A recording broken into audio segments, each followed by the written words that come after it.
の名探偵江戸色川シャーロック・コナンと呼ばれた私の推理を見せてやるぜ。 Unless you have one of these guys, you're not that great of a detective.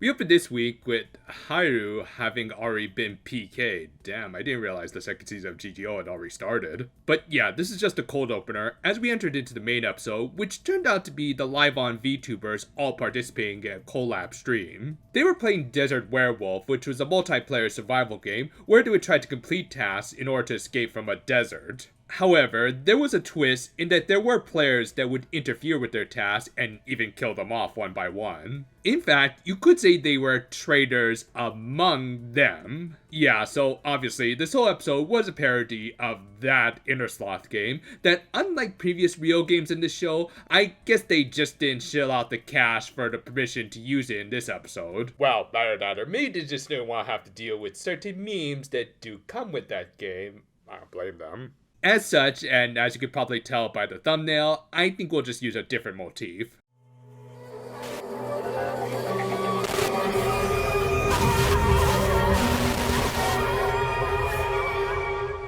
Another reason this show probably went with their own version of that game was because this one actually had 2 player killers rather than just one. No, and also, they were treated like wolves, which might be a clever tie-in with the Telltale games that just so happen to have a very similar title. Also, apparently, they could eliminate the traitors just by themselves beyond the voting system, which is weird because then couldn't any player just go rogue if they felt like it? Well, in any case, the game was on. The VTubers split up into groups, with Aoyuki ending up with probably the 2 most problematic members. Oh, not because either one would turn out to be traitors, but rather just because it's these 2 very thirsty girls. 砂漠でのサバイバル術の本を読んだことがあるのでありません。おお、どんな本？ Wait!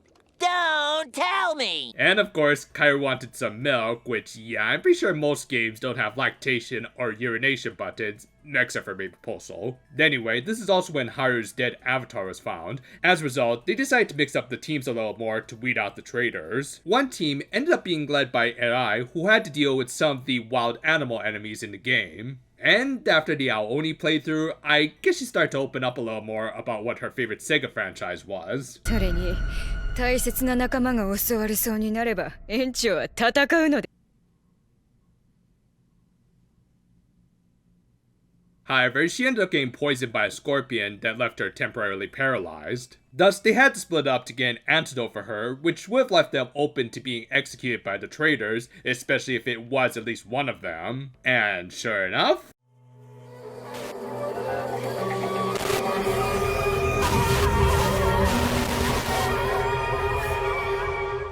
obviously, Erai was the primary suspect, which if you know your mystery stories, then this is clearly a red herring. And what followed did make the big twist a little more obvious to some viewers, but at least it made more sense for the characters. But yeah, Erai would end up being eliminated by way of the voting system when it seemed like she was attacking Mashiro, who had volunteered to team up with her. その時はエイライちゃんが黒になるし、何もなければ潔白が証明できるでしょ。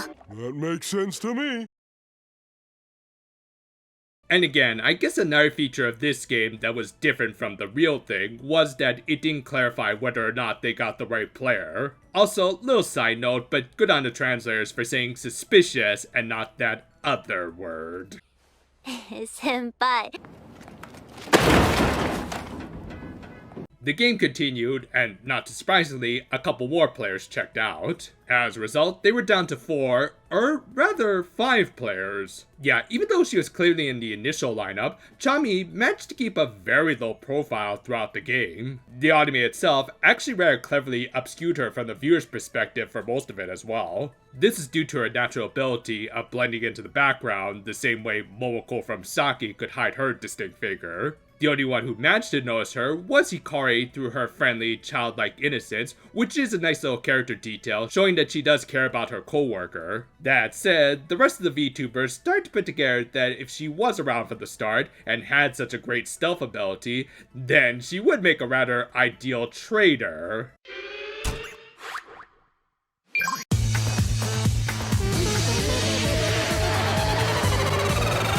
Y'all literally want to kill off my ship, don't you? Sure enough, they were right, but that still left the matter of the second traitor, aka the mastermind of this killing game. But they did have time to think about that, as they were running out of it to finish up their task to actually beat the game, so they split up again, with Aoyuki ending up with Mashiro, which, yeah, again, it was pretty obvious where this was going at this point. Yeah, not too surprisingly, she had goaded AI into attacking her to make it look like she was the traitor, and had worked with her fellow traitor in Chami up until she was exposed and thus had to be silenced. And to her credit, these were all effective plans, and it did make sense that the VTubers fell for it. It's just that for anyone who knows their basic mystery stories, it was still pretty obvious. But oh well, I'm sure there's a lot of people who also appreciate their edgy Yuri stuff. Okay, maybe not everyone. Yeah, Alice managed to figure out that Mashiro was the traitor based on the fact that she has similar stranger danger aura to her. Which, on that note, Aoyuki still had a few more minutes worth of paralysis cast on her, and technically she couldn't say no. And yeah, this is a weird episode. Afterwards, the VTubers had a nice little after party, both on and offline, where they praised stuff like Mashiro really getting into her role, including Aoyuki kind of proving my point earlier. And the episode ended with the first victim of the game, Haru, being offered to perform an actual concert, probably IRL, and surprisingly agreeing to it under certain conditions. The ending theme that actually played in between all of this went to Nekoma, probably because she's not going to get her own spotlight episode, at least not this season. And surprisingly, she had a really good singing voice, and the song itself, 2001 Game Kid, was a bit of a banger with some good electronic rock from around that era. That said, this episode was just kind of okay-ish. While it was an interesting take on the game about us among them, with a decent enough mystery, it also lacked the most important thing for a show like this, the comedy. Sure, it had a few good laughs, mostly from Alice and I, but other than that, it just kind of lacked the pizzazz of previous episodes, which included some insane nonsense.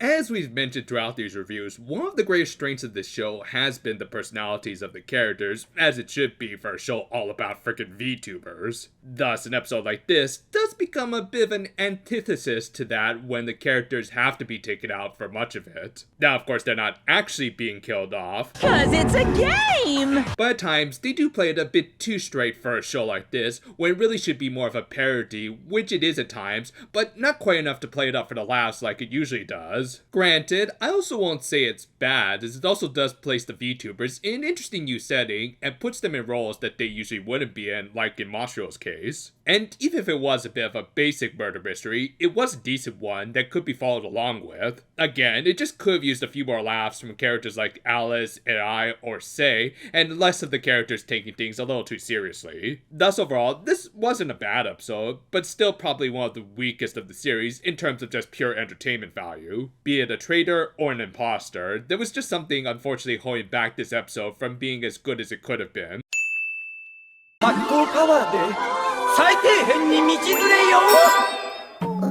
Still better than some of the modern precures. あまり変化がない気が。これ、むしろ減って。 Well, it is like how they redesigned the Mahou girls with slightly bigger boobs, which on that note... あの悪の参謀はおっぱい星人だ。 Burst. 王が満足するまで際限なく王のおもちゃとなり我が身を酷使。 You know, this evil organization sounds an awful lot like Blizzard, but I'm sure that's just a coincidence. This episode is pretty much just pure magical girl parodying, and I love it. The best part is that this show takes shots at both sides of the conflict. On the protagonist side, we have the familiar just reading off the typical production notes for a magical girl anime. Meanwhile, on the antagonist side, we've got the villains acting like overworked office workers being forced to make their boss happy. The latter in particular is exactly what I want to see from this show, especially when other shows that we cover decide to de-emphasize one of the most important parts of their show. It really highlights how villains can be as entertaining as the heroes they fight. From there, it ended surprisingly enough with character development for the cat familiar, who apparently can take off that kigurumi whenever he wants. I mean, yeah, he's still a lecherous putz, but at this point, he's at least pretty hilarious, and Byakuya does see him more as a parental figure rather than just as a lewd ass, so it makes it a little better. Whatever, their interactions were hilarious, and this was a great episode that gave more spotlight to everyone after Hibana kind of took over for the past few episodes. Thank you for watching, and as always, be sure to check out some of our other videos on this channel. Now that we have gotten a little into the groove of things, we can start working on some longer format videos, especially with the spooky season just around the corner. Look forward to it. Until then though, farewell for now my friends, and oh great, we gotta do one of these things, don't we? Okay, it was that guy, totally him, yep, he was suspicious and all that. And no, I'm not gonna use the other S word.